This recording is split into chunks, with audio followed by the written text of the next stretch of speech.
Hello and welcome to Movies That Move Me. I'm your host, Elijah Winfrey, and today I am talking about a boxing movie. It's my favorite boxing movie, and this is one that I'm going to kind of nerd out about, and I feel like I'm doing that more as I do these episodes.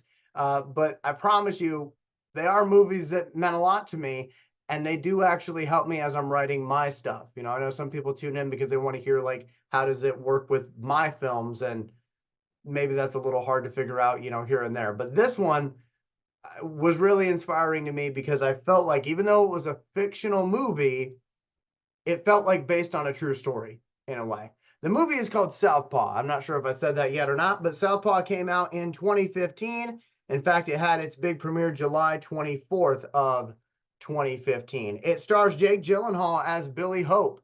He is a boxer who has had an illustrious career, and now he's to the point where he doesn't necessarily need to take any more fights.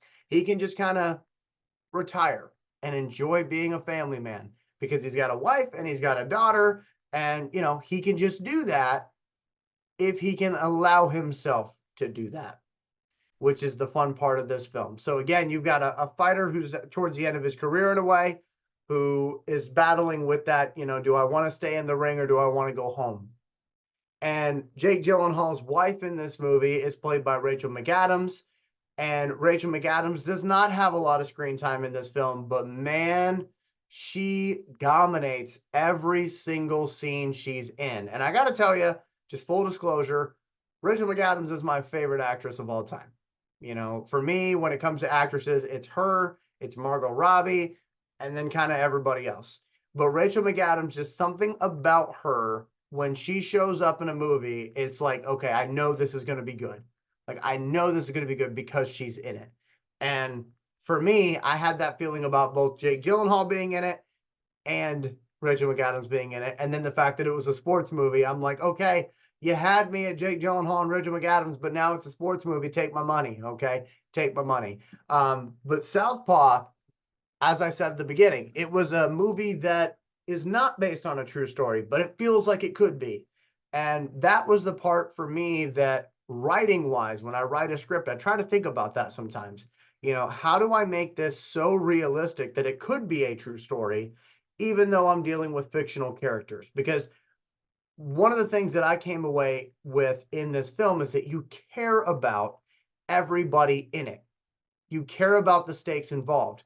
This is going to be kind of spoiler territory, so bear with me. I'll give you a couple seconds if you want to turn this video off. I won't be offended. Okay, so spoiler territory here. Billy Hope's wife, played by Rachel McAdams, she's in the movie for a very short amount of time because she dies in the film. Basically, what happens is Jake Gyllenhaal's character, Billy Hope, he is debating on whether or not to continue fighting, and he's got this challenger who keeps nagging at him for a fight, for an opportunity, right?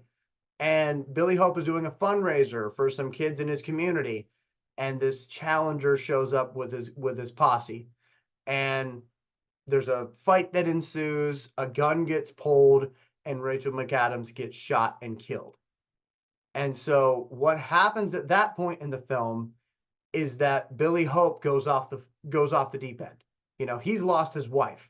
And the thing about it is, and they do a very good job showing this in the movie for as much time as Rachel McAdams was in it, which was not a lot.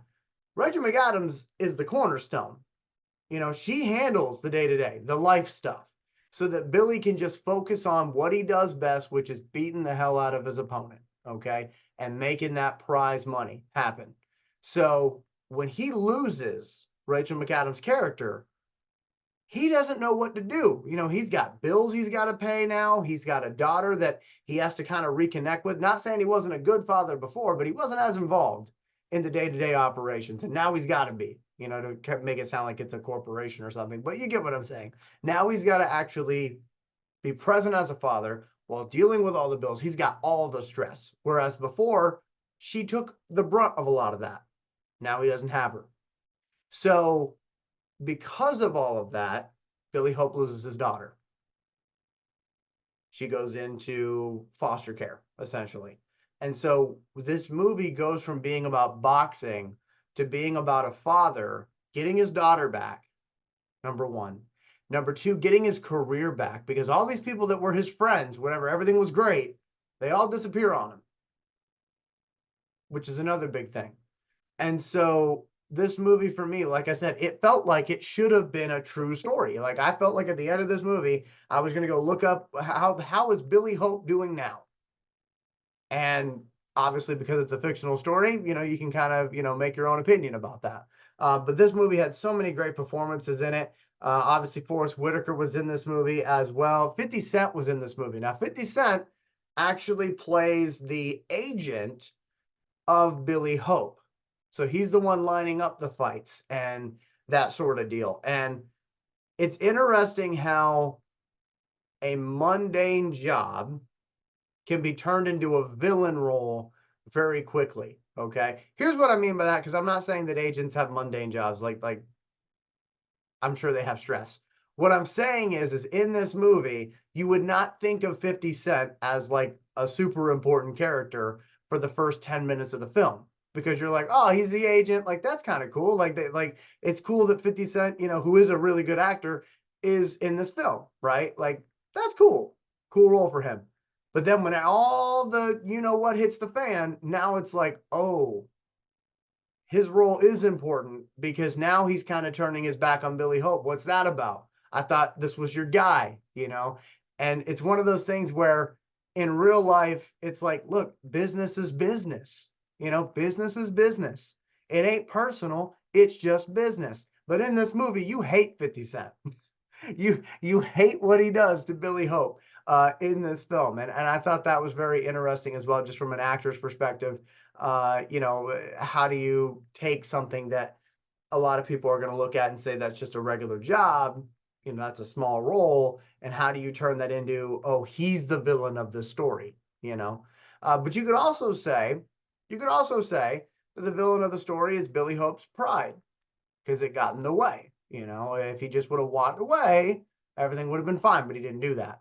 You could also say that the issue with this film is, the constant striving for achievement, and what does it cost to go after your dreams and things like that. There's a lot that is said in this film that is not said in black and white, but you can certainly, think about on your own. And then again, that's one of the reasons why I love this film, because it's not a run-of-the-mill sports movie. Like, you actually have some meat to this bone, some things to potentially discuss.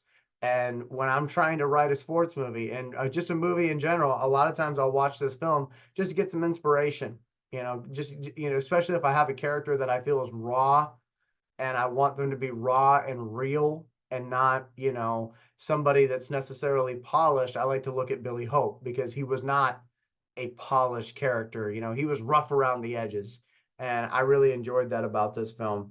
Like I said, it came out in 2015, and I will say that I was hoping when this movie came out, it was the same time frame that Creed came out, the spin-off series from Rocky. And I was so hoping that they would connect these two fighters together.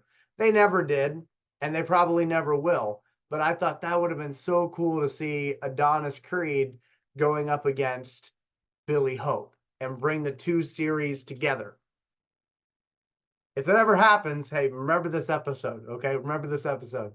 But to me, I just thought that would have been so cool to kind of have that connecting tissue, if you will, even though they are done, I believe, by two completely separate companies, obviously two separate directors, because they both came out at the same time.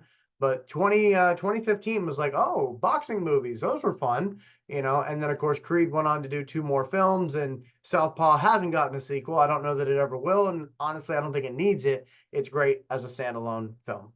But again, if you haven't seen Southpaw, check that out. It's a movie that moved me, and I'm curious if you agree with what I said, or if you disagree with what I said. Let me know in the comments below. My friends, until next time, be good to yourself, be good to others, in that order. I'll see you soon.